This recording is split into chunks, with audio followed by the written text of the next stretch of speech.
কিভাবে সম্ভব হলো ৪৫ বছর আত্মগোপনে থাকা? আর সেই বিএনপি এর আগেও ক্ষমতায় এসেছে, তো আমরা বা এত বছর পর্যন্ত আমরা কাউকে শুনিনি আসলে মেজর বা প্রেসিডেন্ট জিয়াউর রহমানের হত্যাকাণ্ডের তদন্তের বিষয়ে বা বিএনপি কে সেভাবে কখনোই আমরা উদ্যোগী দেখি নাই। তো সবকিছুই একটা রহস্যজনক। এই রহস্যের কারণ কি? বা ৪৫ বছর আসলে উনি কোথায় ছিলেন, কেন, কিভাবে ছিলেন, আর ওনাকে এখনই বা কেন গ্রেফতার করা হয়েছে? কোনো এমন সুনির্দিষ্ট কোনো কারণ আছে? দেখুন, এর চেয়েও বড় রেকর্ড আছে যে ফিউজিটিভ, যারা আইনের কাছ থেকে পলাতক থাকে তাদেরকে ফিউজিটিভ বলা হয়। এর চেয়েও লংগেস্ট রেকর্ড আছে। সো দেরিতে হলেও সে গ্রেপ্তার হয়েছে। আইন তার নিজস্ব গতিতে চলবে। বিএনপির আগের টার্মগুলো তাকে কেন খুঁজে পাওয়া যায়নি, এটা কারণ হতে পারে সে পলাতক ছিল। যেমনটি আপনি বললেন সে এক্সকিউজ মি যেমনটি আপনি বললেন সে ইন্ডিয়াতে নাম পরিবর্তন করে থেকেছে, অন্যান্য দেশে গিয়েছে। আপনার মেজর জেনারেল মইনুলের বই থেকে জানা যায় যে সে থাইল্যান্ডে গিয়েছিল। সো সে যেহেতু ওয়ান্টেড ছিল, সে যেহেতু প্রেসিডেন্ট জিয়া কিলিং এর সাথে জড়িত ছিল, তো তার এই অপরাধ কন্টিনিউ করেছে।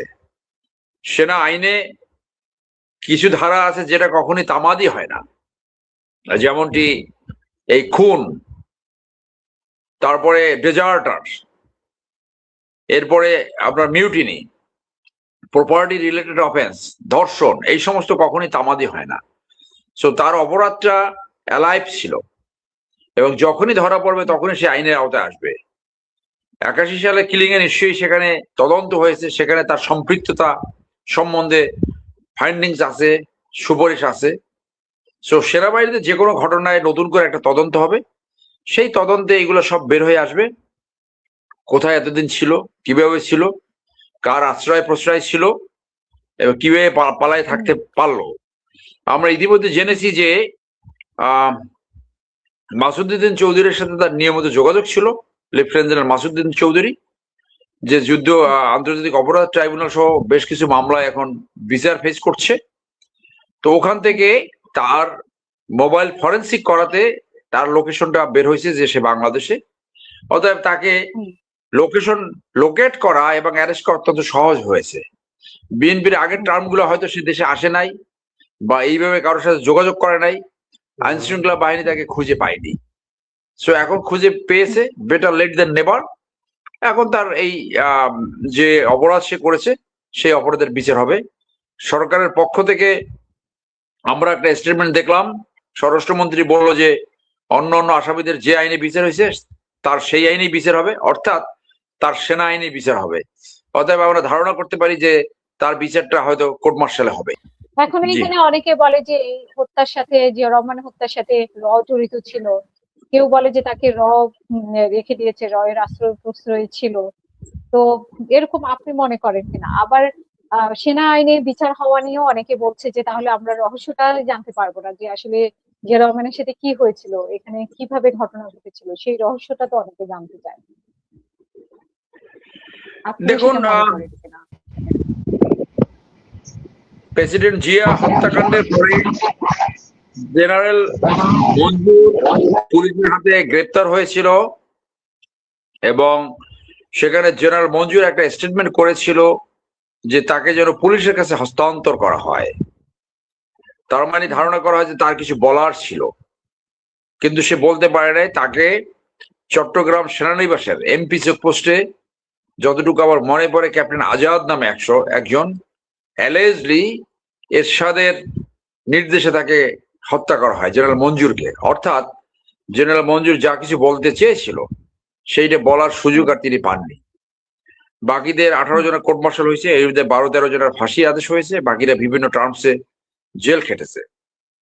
তো এইখানে জানা মতে এই একমাত্র আসামি যে বেঁচে আছে, অপরাধী যে বেঁচে আছে, এবং যেহেতু সে এখন আর্মি হেফাজতে আছে, এইবার একটা সুযোগ আসছে যে আসলে সেখানে কি প্ল্যান ছিল, কি ষড়যন্ত্র ছিল, সেখানে রয়ের ইনভলভমেন্ট কতটুকু ছিল, সেখানে ইন্ডিয়ার ইনভলভমেন্ট কি ছিল, এরশাদ কেন এই হত্যাকাণ্ডের আদেশ দিল, এইগুলো আরো পরিষ্কার ভাবে সামনে আসার একটা সুযোগ সৃষ্টি হয়েছে। এবং যেহেতু একজন প্রেসিডেন্ট হত্যাকাণ্ডের শিকার হয়েছে, এখানে পাবলিক ইন্টারেস্ট রয়েছে এবং পাবলিকের জানার অধিকার রয়েছে। সো এখানে কোর্ট মার্শাল হলেও যা কিছু হচ্ছে সেটা জনগণ জানবে বলে আমরা আশা করি।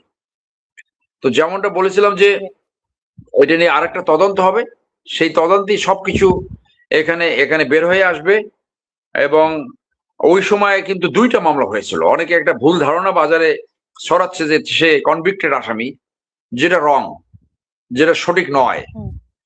সে যখন জেনারেল মঞ্জুর সহ যখন পালাচ্ছিল ফটিকছড়ির দিকে, ওই সময় কর্নেল মতিন সহ আরো 2-3 জন তখন